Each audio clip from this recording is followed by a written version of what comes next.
I asked some people, strangers, on the internet to talk about the stuff that changed their lives in hopes of making like a fun little video about it. But while I did go into this not knowing what to expect, I certainly did not expect for people to just open up so much and for it to be so impactful, at least for me. This whole video took a really different turn. I think listening to all these people actually helped me get okay with my own stuff. I've been really cynical and pessimistic about everything recently, due to some stuff that happened. I'm probably going to talk about in the video. And actually, writing for this video has been quite therapeutic. I don't know. There's just listening to people genuinely talk about their lives and experiences and the stuff they struggle with. I think it gives you it's a weird sense of relatability. I don't know. Hi, my name's Ivana, and I'm from Hong Kong. My life-changing moment happened last year when I was diagnosed with dyslexia, dyscalculia, and APD. Now, getting diagnosed with this was extremely life-changing, and that might seem crazy, but I struggle in school a lot, and because of that, I was heavily bullied. I was heavily bullied throughout, grades 4, 5, and even 6. And now in year 10, obviously things are getting harder. I'm starting HSC and starting exams and much more harder things. And getting diagnosed with dyslexia and dyscalculia has enabled me to get more support. When I was younger, I had some.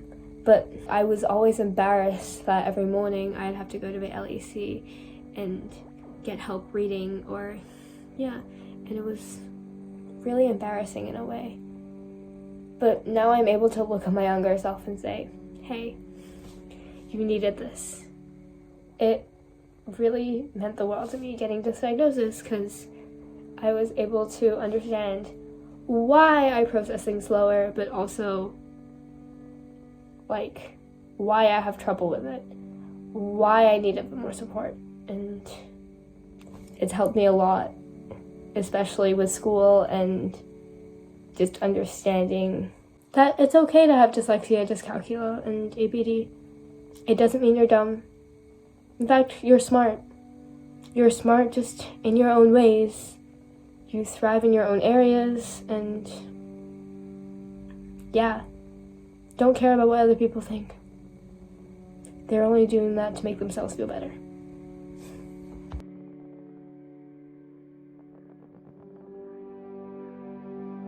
Getting okay or even comfortable with all the uncontrollable stuff and limitations you get in life, I think is the hardest.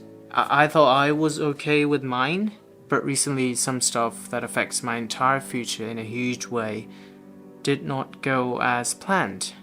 Actually, it kept going against all my plans. And so I find that I have a lot to work on. I wrote this in my journal a few weeks ago. It's a lesson that I recently learned, which is it's that sometimes the absolute best that you can possibly do is still not enough to get you the things that others take for granted.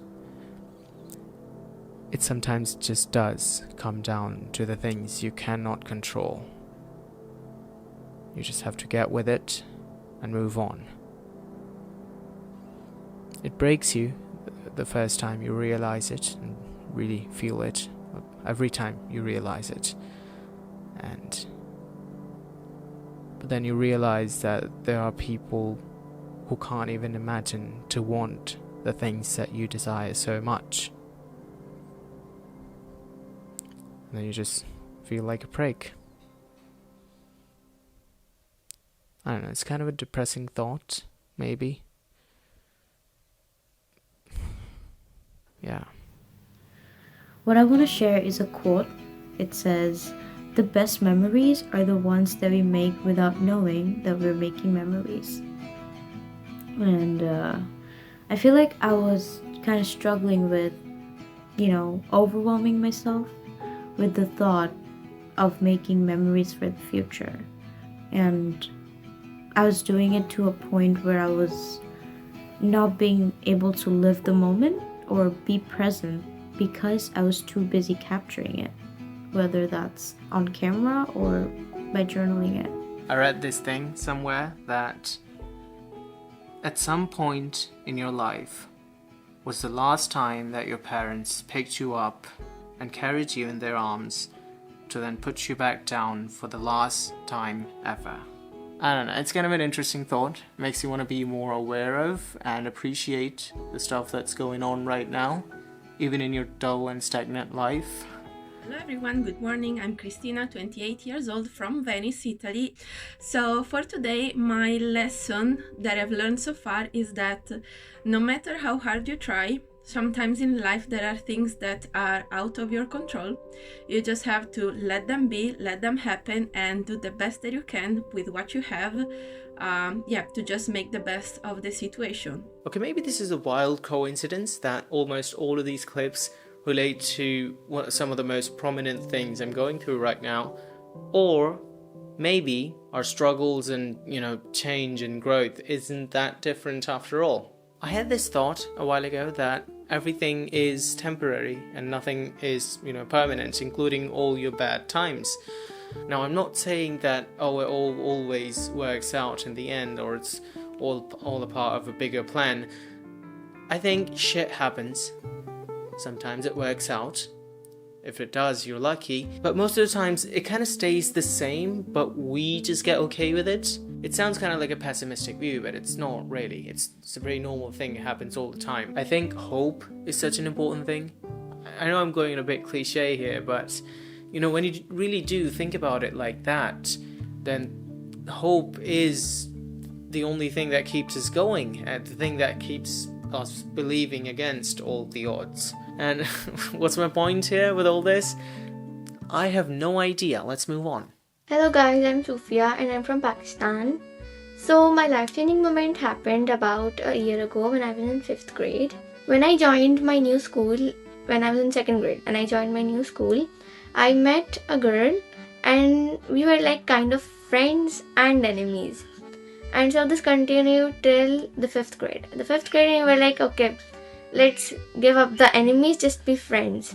And that was one of the best decisions I made, because she made me realize that you have to be comfortable in your own skin to enjoy things. She made me step out of my comfort zone. So the lesson I learned is that you shouldn't care about what other people think. You should just be comfortable in your own skin. Okay, as cliche as this sounds, and you've probably heard of this a lot, but I did not realize this until very recently, and it's that people do not care, right? So you have to stop caring about people and just do what you want, stop listening to people's opinions, and honestly just stay confident, and that's really much it.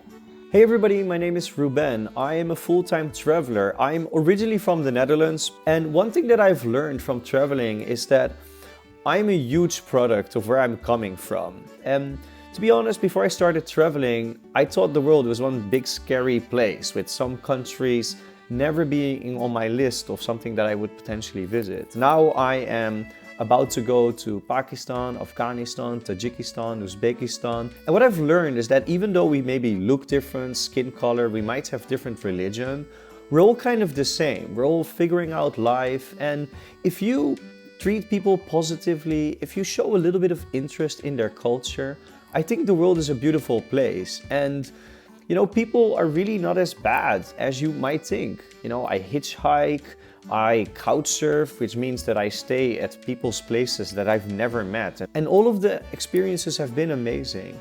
So I'm very happy that, traveling has changed my life, and I will probably continue traveling, maybe one day to every country in the world. And I'm very looking forward to see the hospitality and the different cultures that we have. And above everything, see the similarities that we all have. Thank you so much. I like how diverse this is. I think we've got from people from the age of 11 to around 40. It's just pretty cool, don't you think? My name is Rachel. I'm 25 years old, and I currently live in Spain. I'm originally from the US, So you're probably wondering how I got here. Well, Assad had approached me and a couple of other friends, and he had asked us, what is the biggest life-changing moment we've experienced so far? And that's a fantastic question, but I also think it's probably one of the most difficult to answer. I've only lived for 25 years, but there are a lot of moments in my life that I can look back on and consider them as milestones or learning points. I truly believe that all of the days that accumulate up in a year are what changed my life. That's how I ended up in Spain. My love for travel came from an opportunity when I was 16 years old to visit the country and do an exchange program at the time. And from that, I got the travel bug and was able to study abroad in Germany about 4 to 5 years later because I was confident in that I would be okay going abroad again, that it's something that I had done before. And then after moving to Germany and studying there for a year, meeting more Spanish people, I decided to come and take a master's out here in Spain last year. And I liked the country so much that I decided to stay. But I wouldn't necessarily say that only taking that one step to go to Spain for the first time at 16 years old is the main thing that changed my life. If we'll call that a defining moment, then I guess we can call that a defining moment. But I like to believe that all of these things have accumulated in my life up to this point through a series of steps that happens through days, which happens through hours, and even minutes. I think this is it for the video. I hope you felt something watching the video. I hope you got something out of it. And I'm gonna end this with this one last really special entry. My name is Adishan. I am from Pakistan. I have written a poem for this that you might relate to. You lose close friends, you lose your loved ones, but life goes on. The part that loves them dies the second you lose them to void. The bigger your love for them, the bigger the corpse. And that corpse just sits there at the edge of your heart, decaying every second of your life, yearning to see them once more, or to get hold of them once again, just to feel the warmth, the tenderness of their touch, of their words. And with those dead bodies unburied, you live on and on and on.